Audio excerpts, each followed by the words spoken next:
Okay, howdy everybody, KP again, and here's the animation tutorial I was talking about before. I can't be quite as step-by-step and pinpoint with this because a lot of animating for me and well for lots of people is just you got to kind of go back and fine-tune it all. But this ought to be able to give you at least a rough view of at least how to get started. Animation's easy to start with, but hard to get excellent at. Okay, for animating, I use the graph editor and keyframing because it's just way easier for me. It just feels a lot more precise and everything all around. I mean, a lot of people say they can use the motion editor. I really don't know how and can't really go much into that. But, like I said, graph editors for me. Either both work effectively. It just, try which one, see how you feel. Okay, like I said, I can't be as exact with this one, so I'm just going to kind of go over the points I see as I go, because this whole video is basically just going to be me animating part by part. Because that's entirely what most of the point of the animation is just going frame by frame and animating things to get it how you want to look. Okay, but I can do some call-outs here and figure out tell you the little things I've learned and things I've figured out how to do. I can say that when using frames, when using keyframes, a lot of people will use the same amount of frames in between each action, and to me that gives you a bit more of a robot look. Like if you start at your beginning point, skip 5 keyframes, and have her hand kind of move, skip 5, and then have it move back, then 5, 5, 5, 5. It'll give you a real sort of robotic look. I found you want to kind of divide up your keyframes. I use 4, 5, and 6 spaces apart, which basically by that I mean between each frame and the last, I'll vary it up. So actually you can see it there, between my first one and my last one, I'll usually skip 5 for a normal speed movement, 6 for a slow, and 4 for a bit of a quicker one.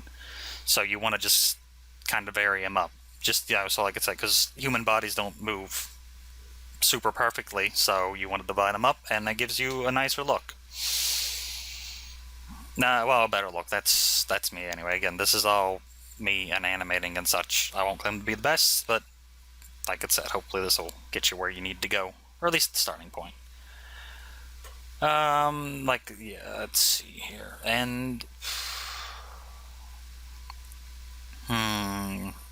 sorry, but this will honestly be a bit of me hemming and hawing, because really, to be honest, with animation, it's hard to talk over step by step. It's just kind of something you have to do and get better at with practice. But basically, like I said, I prefer the graph editor because it gives you more pinpoint, more precise accuracy. You can manipulate each part without really worrying about the others. And like I said, I can manipulate her hand and then move her hips to accommodate the hand movement, or vice versa, move her hips and then accommodate the hand movement to that. Like I said, let's see here. I'm thinking of other things. I'm looking at my notes and trying to go over things. There aren't a lot, so I'll probably put up a version of this without me talking over, just so you can kind of see how I animate, because like I said, it's easier to see by doing. Let's see here. If you're using keyframes, go 4, 5, and 6. That's pretty good. You can go a little less than that if you want to do like a sort of hentai-inspired, super fast, crazy motion.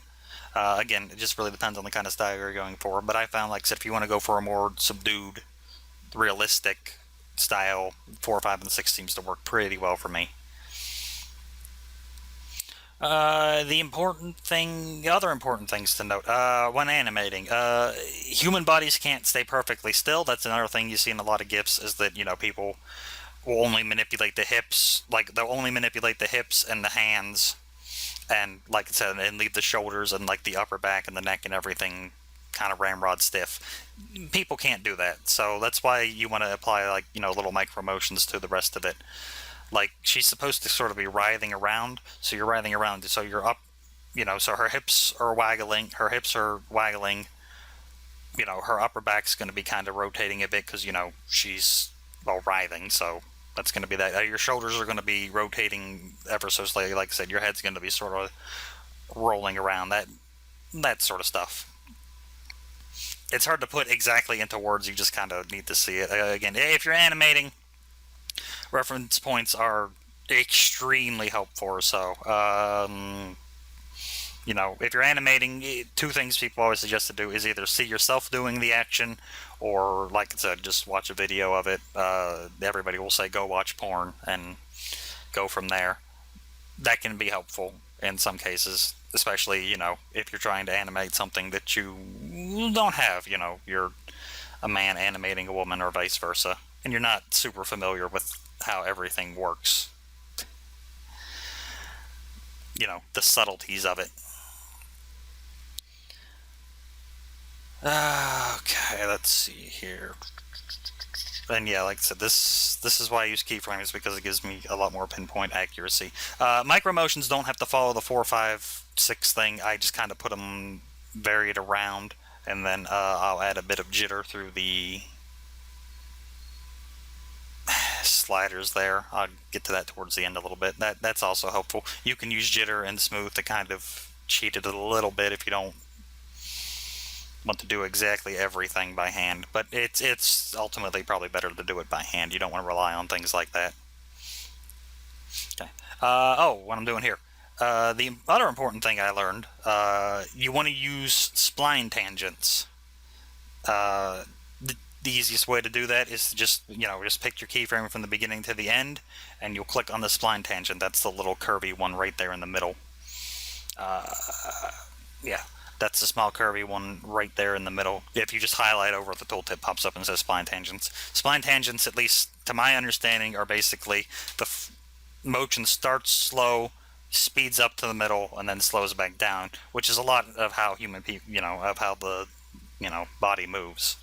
Because you have to tell your muscles to do it, then your muscles have to do it, and then they do it, and then they have to stop. So you have like a weird delay like that. You can set your spline tangents at the end too. I've never honestly had a big problem with it. So if you forget to at the beginning, don't worry. Just go about doing all your keyframes, and then you'll just pick your first one. You just pick your first keyframe, hold Shift, click your last one, and then that'll select everything. Or even Control A if you're just doing one GIF or one project in general. And then select your spine, then select spline, and you'll be set. Okay, let's see here. This is me just fiddling about a bit more. Oh yes, when doing like I said, she's kind of just kind of groping herself.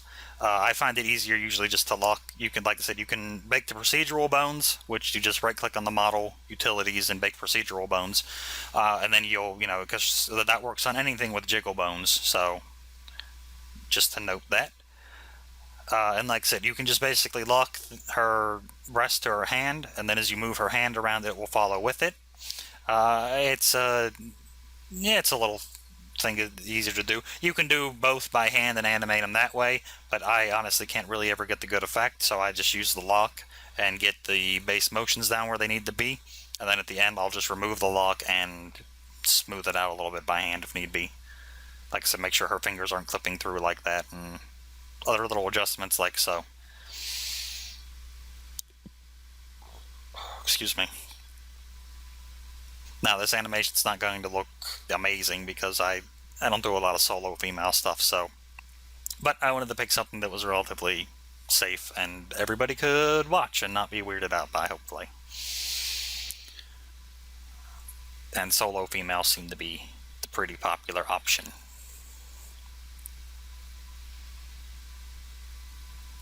Okay. Now, the other thing I see in a lot of GIFs that you want to do is you want to make sure to at least adjust the facial expressions a lot, because that's some things a lot of people will do. Like they'll have people blink or just sort of open their mouths, but there's a lot more to a face than that. You should have the mouth open, the eyebrows, your eyelids will close, your cheeks will raise, things like that.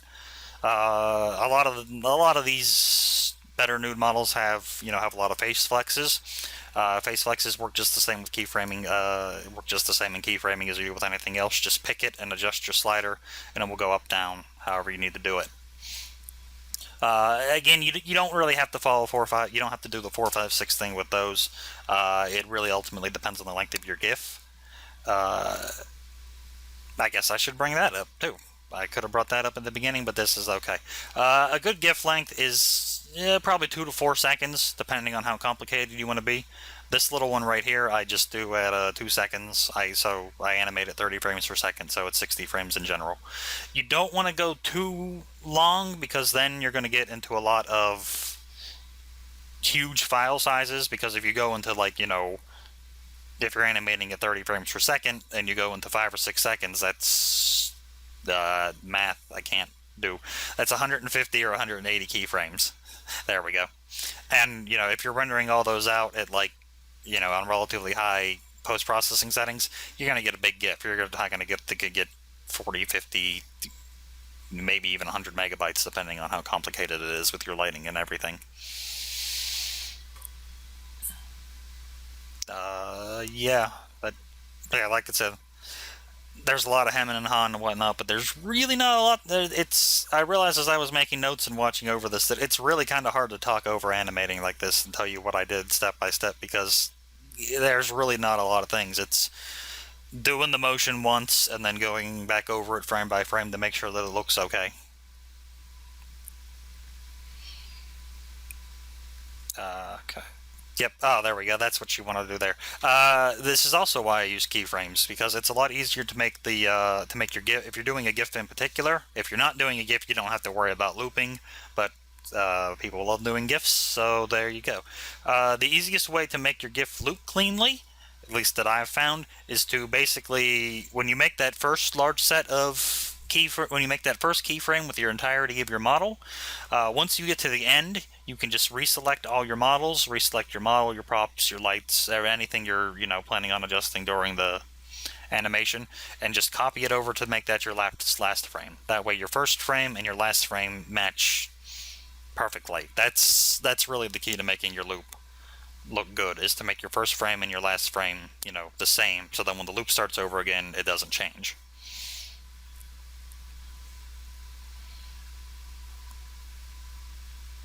Okay, yeah, that's the other big thing a lot of people seem to have a bit of trouble with, but that's like I said, that's how you want to do it. That's also why I would highly suggest making the procedural bones, because it's your jiggle bones and everything. And on models like Soria that have a lot of jiggle bones, when you're just going through jiggle bones naturally, the engine figures out the mathematics of how jiggle bones is supposed to work and applies it. And sometimes the math at the first frame and sometimes the math at the last frame isn't exact. So then you get weird, little jumps, and that's what will cause your loops to look kind of weird. There is a way around that, which I will do towards the end here. You basically just copy your shot and paste it again and render off of that. Well, there's actually two ways to get around it. There's one I'll do at the end, which basically is just copying your shot, pasting it, and then rendering your second shot, because that way the engine will, basically ignore any hiccups that jiggle bones or volumetric lights have. Because volumetric lights also, like I said, they don't render out on the first 2 or 3 frames right. So that's why you'll see in quite a few GIFs, you'll see a weird light flashing when the loop repeats.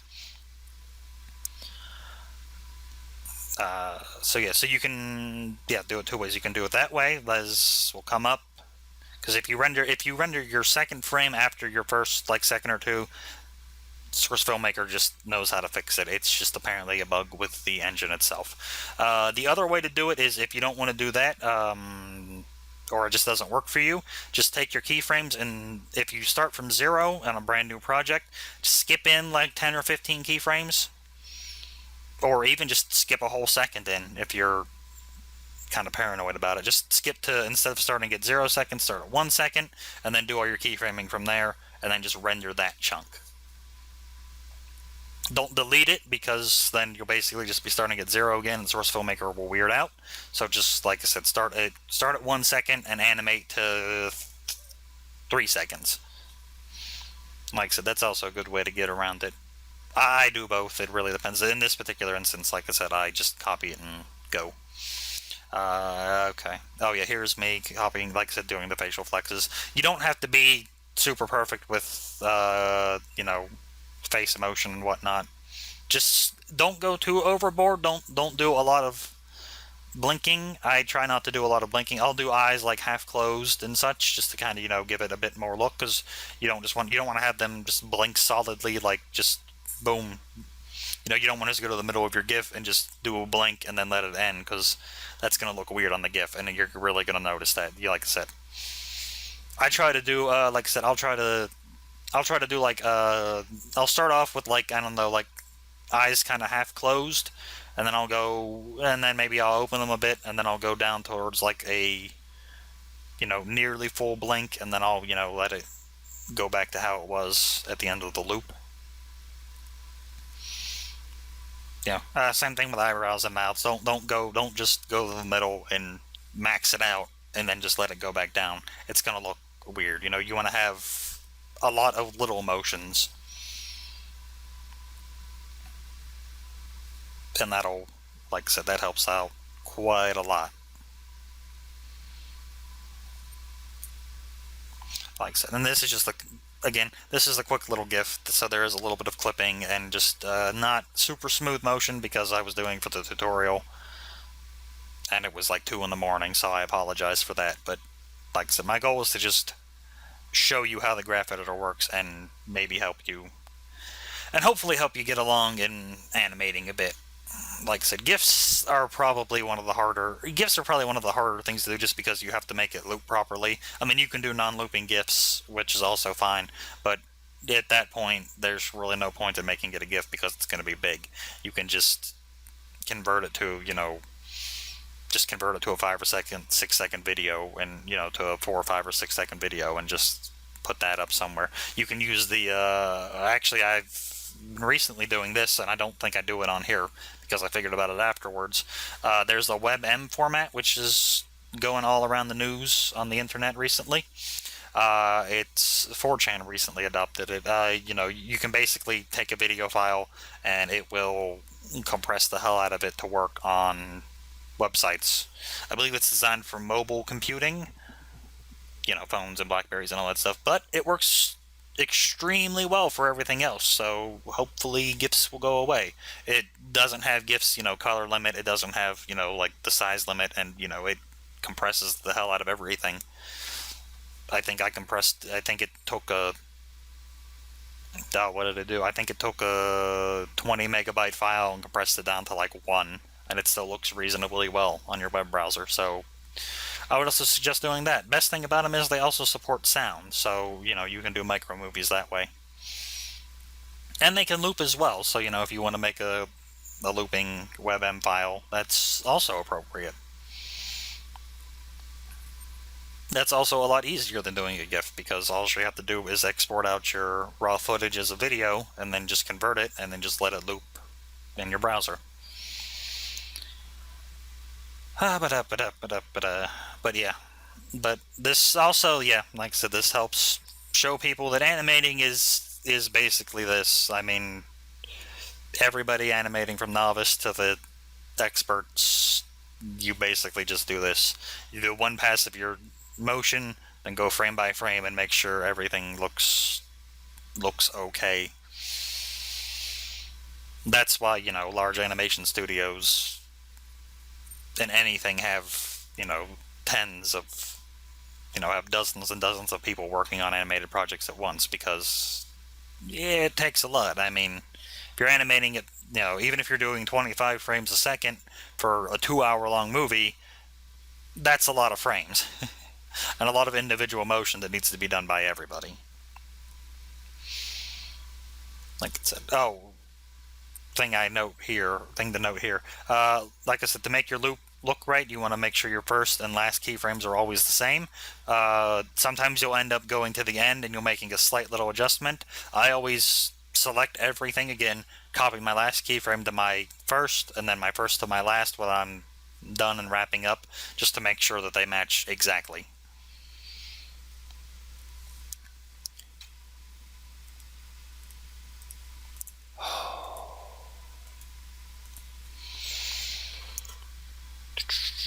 Then yeah, like I said, just looking over it roughly frame by frame, just to make sure things look okay.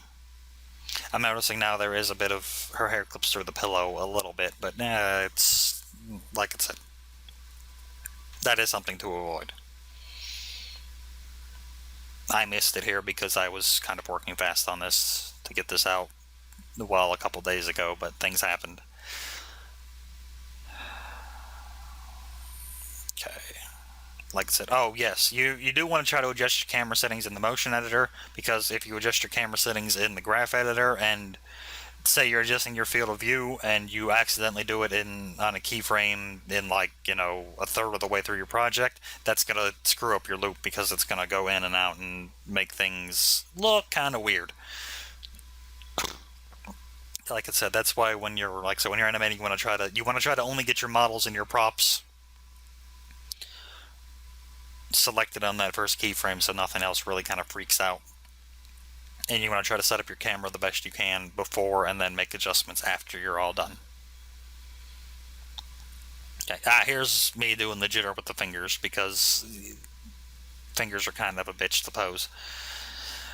Basically, you can do this. Yeah, to do so you basically just select the bones you want. You'll go into the motion editor and highlight your animation section, which it should do automatically if you're just working with an isolated shot. And then you'll apply that jitter slider, just a tiny fraction of an inch, like an eighth of an inch or so, or like an eighth of a bar, not an inch, sorry, an eighth of the bar, or just a little bit of the bar. And then you'll use the smooth slider right underneath it, and I usually smooth somewhere between 8 to 12 times, depending on how crazy you want the motion to look. But like I said, and that is the other way to do some fairly good micro movements. You can basically have your first and last frames the same, go towards the middle and just take your spine and click a spine bone and do a slight little rotation on it. And then if you jitter it and smooth it, it will give you a relatively okay looking breathing motion. Because if you take the upper spine bone and just jitter that a little bit, it'll move around back and forth and side to side a little bit. And if, like I said, if you're writhing around and breathing heavily, as you usually tend to do when enjoying yourself as she is, you writhe around a lot. And like I said, your breathing gets heavier and all that sort of stuff. Like I said, called micro motions. It's one of the hardest aspects to get. It also adds the most to the realism. That's like I said, breathing, small finger motions, facial motions like that, physics bumping. Your jiggle physics and whatnot. Making sure butts jiggle appropriately, or boobs bounce up and down in the proper way. You don't want to animate your bounce counter to how she's actually moving. You can, you could, depending on the style you're going for, like I said. And again, it all does boil down to the kind of style you want. If you want to do a more subdued, realistic style, like I said, that's fine. If you want to do a crazy, exaggerated style, that's also fine. Animation is very, very open like that, and like I said, really depends on just kind of finding a style that works for you and something that you like. Like I said, I try to do a bit more of a quieter, like I said, semi-realistic style. But sometimes it just doesn't work for the models that you have. Sometimes you just want to do crazy turbo jacking or really exaggerated face movements, or you are actually animating a robot and it would make sense that they move in a very rhythmic sort of way. Here's me just adjusting the lighting again. Again, I use light kits for GIFs just because, well, I don't do them that often, and it's just a lot easier. You have to be careful with your lighting in a GIF because GIFs have 256 color limit.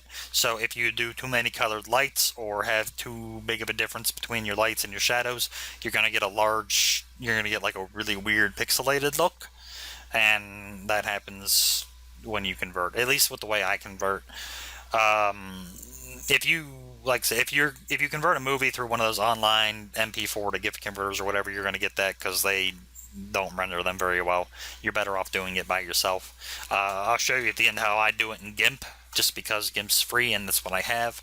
Lots of things can do GIF. So Photoshop can just import MP4s by itself, and you can go more of a frame by frame kind of a thing and just get your quality looking right.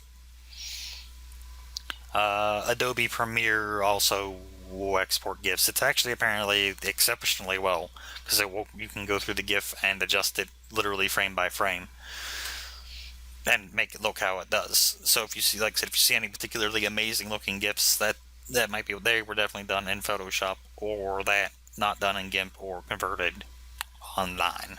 But I don't have those, so I'm gonna have to show you how to do GIMP, unfortunately. There are loads of tutorials for doing Photoshop to GIFs.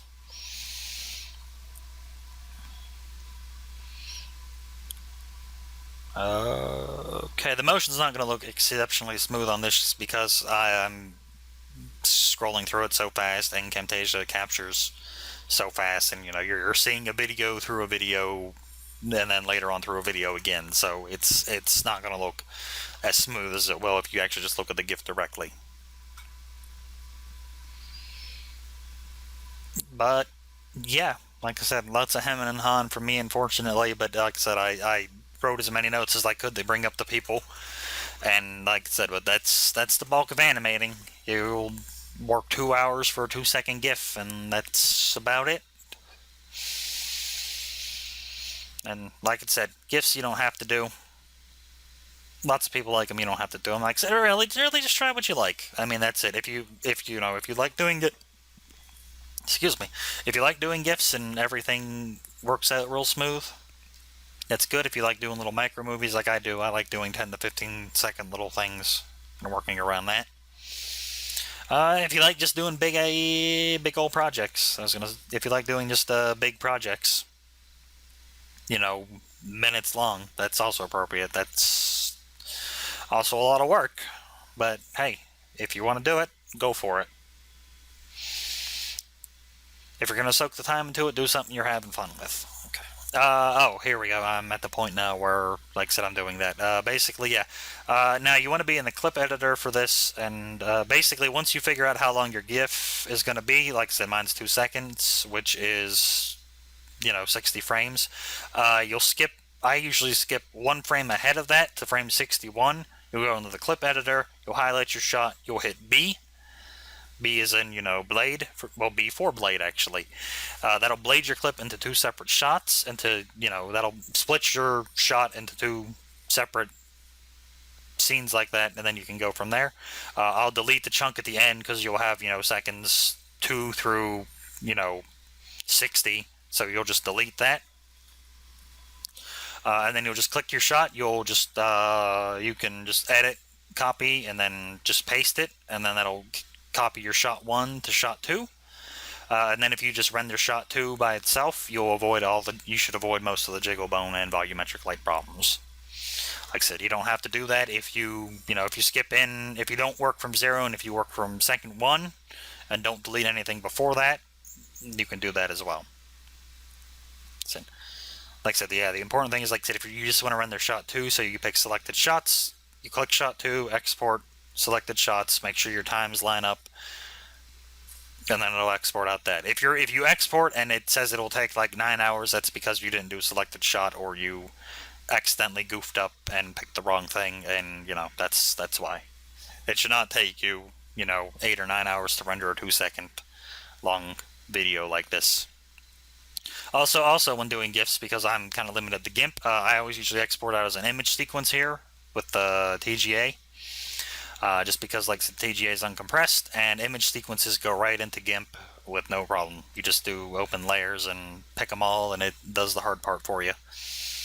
And because I'm doing it as an image sequence, you want to save it. You want to pick a folder, and then you want to name your things inside that subfolder, because it's going to basically make each frame its own individual image. So you will have 60 images, and you don't want to just save it where you have everything else at, because, well, then you have a whole pile of stuff, and it can be a little irksome to get around.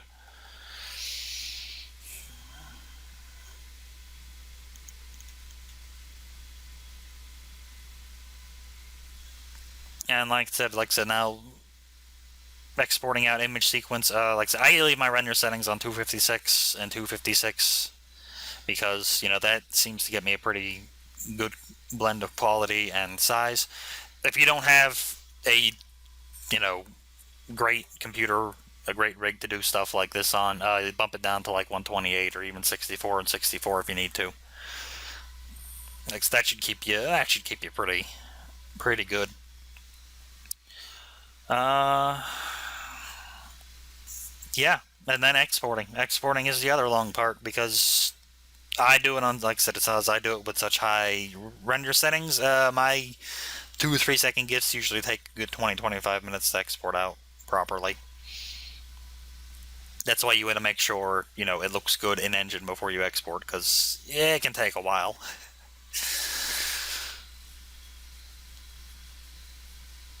There it goes. And then, like I said, it'll just basically do it frame by frame and second by second. It'll do it frame by frame and second by second, and that's about it.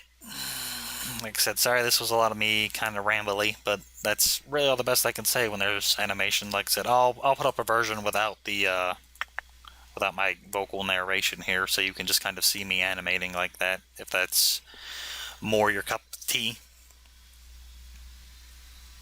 But I don't leave the whole 20 minutes in here. I only actually, I think, have another 10-15 seconds in here.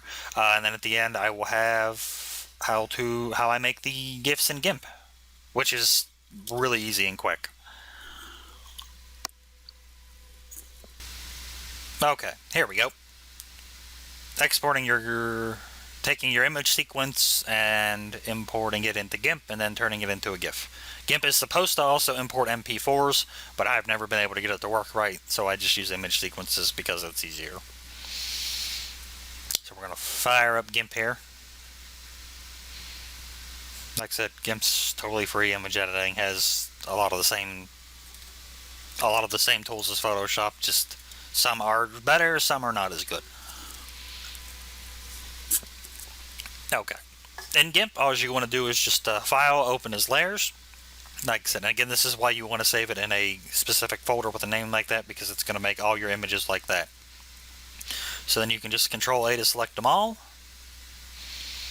And it'll take a bit. There we go. And it'll open them all up as layers. Oh, I gotta fix that. There we go. There we go. It'll open them all up as layers that you can see in your layers panel. Which I had to move because I have two monitors and you couldn't see the other monitor. Okay. And like I said, now because you cut your thing off at frame 61, when you blade your clip, it's going to kind of always export out with an extra one there. I usually delete that. Sometimes you can, sometimes you do, sometimes you have to, sometimes you don't. Like I said, when you're using GIMP, you can just go, you can see how it looks. Like I said, to do it like that, it was real quick. You just do filters, animation, optimize for GIF, and it'll make that new window pop up, and then you just do filters, animation, playback, and then you can see how it looks.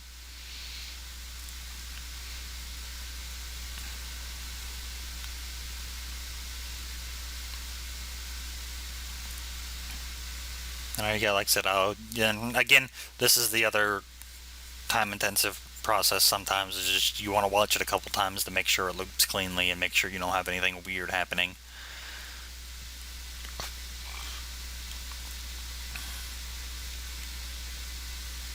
And then, like I said, yeah, you'll see your layers are all like that. It'll say like layer X at split for 100 milliseconds, and that's how it looks. Then exporting the GIF is simple. You just export. I save it in the same folder just to keep everything neat and tidy, and usually with the same file name. So it's just tutorial animation. Well, tutorial animation gif.gif in this case. That was kind of a goof. But yeah, just give it GIF as the extension. And all these, I do interlacing. I basically select all the options. I'm not 100% sure what they do, but I found selecting all of them makes it look good. The only thing you want to fiddle about with probably is your delay between frames. You want to have it between 70 and 80 milliseconds. That gets me a good look. I don't know the exact FPS for frames per second math behind it, but that gives me a decent look. 70 if you want to be fast, 80 if you want to be pretty average. You could even do 85 or 90 if you want to do a particularly slow moving image. I would not suggest that, but you could.